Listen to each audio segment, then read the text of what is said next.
What's up, everybody? Typical morning, gotta have that damn Starbucks Frappuccino. I don't even know. Sometimes I go without it, but it calls my name. Anyway, I just got to work, sitting in the parking lot. Of course, it's rainy, and yesterday it got up in like 70s. God, no hoodie or nothing. It felt beautiful outside. Today, not so much.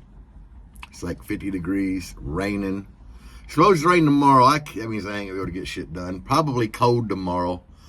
But it just dawned on me driving to work that I definitely have to get these subs out of here, get 2 subs built, and start putting this crap back together, because I'm missing bass really bad, guys. I pulled into work and, I shut the car, the Jeep, everything, and I looked back and it just, like, about a depression hit me, It's just, I was sad for that minute. It's like, shit, I really need bass in here. I don't know, guys. Yeah, I really need to get bass back in here. And at least, like, the wife, I know most of y'all love Deb and everything, but she got the Edge, and that thing still got bass in it. Which, funny story about the Edge.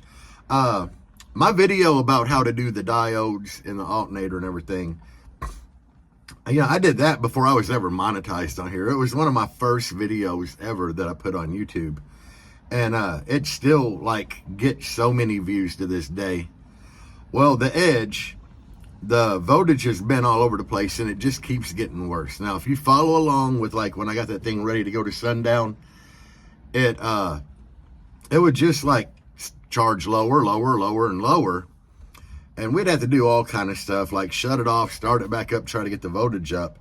Well, it got really bad here recently. And for a couple of days, luckily, my day off rolled around there. We took the car into town, and from where we live into town is only 10, 15 miles up the road. But we went up there and back, and I just kept steadily watching the voltage drop lower and lower and lower. And the wife was taking the power supply out, and, she had already done a full charge on it once, got it up to 15.8. And by this point, it was just a couple days later, I noticed it wasn't doing nothing. Well, you guys hear me talk all the time about you need a clamp meter. You need a DC clamp meter. So even though it was raining last weekend, which is when I did it, it was last weekend, I go out there with my clamp after we had went and got food and stuff and came back. And, we didn't get food then. I can't remember what we went. We went to town for something, though. But I noticed that the voltage wasn't doing shit. It just kept dropping lower. Now, we got that little box with the knob on it that's supposed to take the place of diodes, and you can kind of fine-tune it. And that's what I did use it in there for, was to fine-tune it. But it has a little volt gauge on it. It's not the Brand X one, it's the Coventry one. And that volt gauge on it is directly at the alternator. So it kind of lets me know what the alternator is putting out, which it wasn't putting crap out. Basically, the alternator wasn't doing anything. And even though the battery in the back said 14.8, that thing up there would say 14.3. I'm like, well, the alternator might still be putting out 14.3. Well, what it was doing is it was the resistance coming from the back all the way to the front. That's, long story short, that's what it was reading. And the battery light in the dash was on, and it comes and goes. Sometimes that little box down there would be at 16.2. The back battery gauge would be reading 15.7, which let me know the alternator was definitely kicked in and charging, but the battery light and dash should be on. Ford thing, yeah, whatever. Got the clamp meter out, yeah, nothing. It was getting 3 amps. And yeah, that car still has a factory alternator on it. It's a bitch change, whatever. But I started testing things to get out the multimeter, and I test the wire coming out of that knob that takes the place of the factory sense wire, and I checked the knob, or that wire coming out of that knob. The knob was turned all the way up at this point, and I had less than a volt coming out of it, and I'm like, that just ain't right.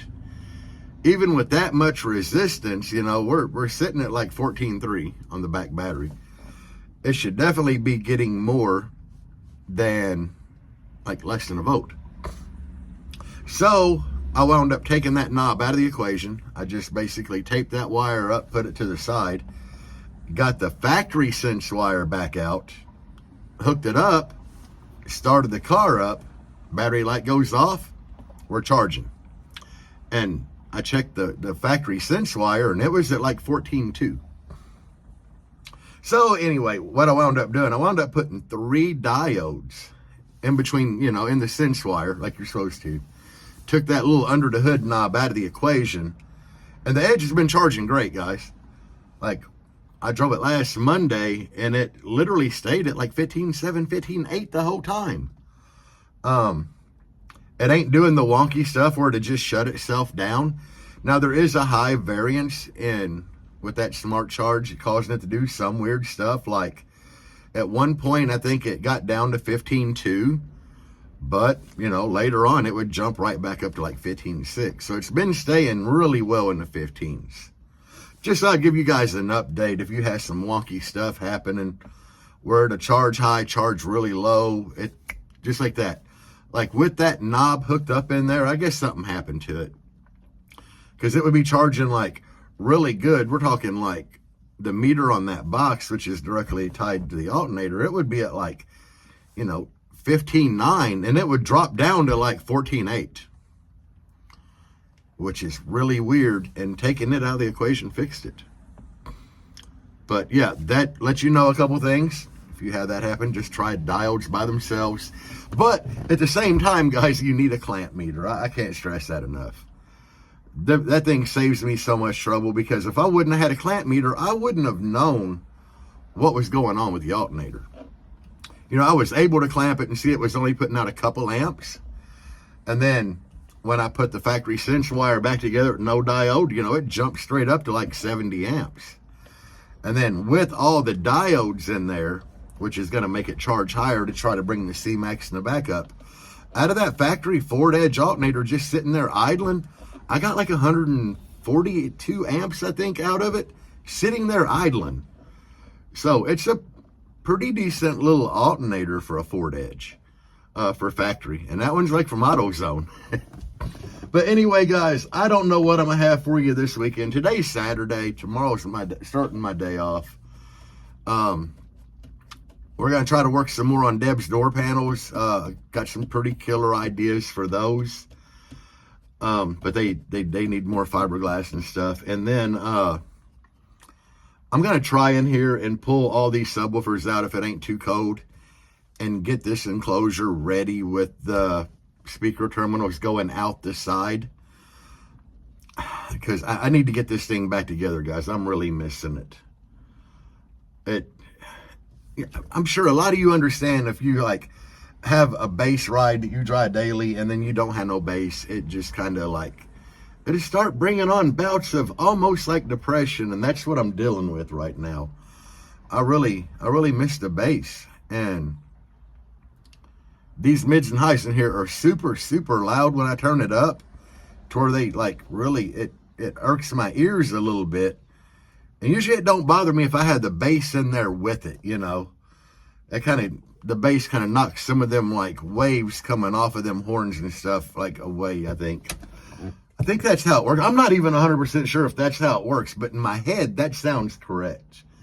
But yeah, I definitely need to do some work in here, guys. But anyway, I'm going to unlock this tattoo shop and hopefully do a tattoo or two today, guys. Peace out, and as always, bass on.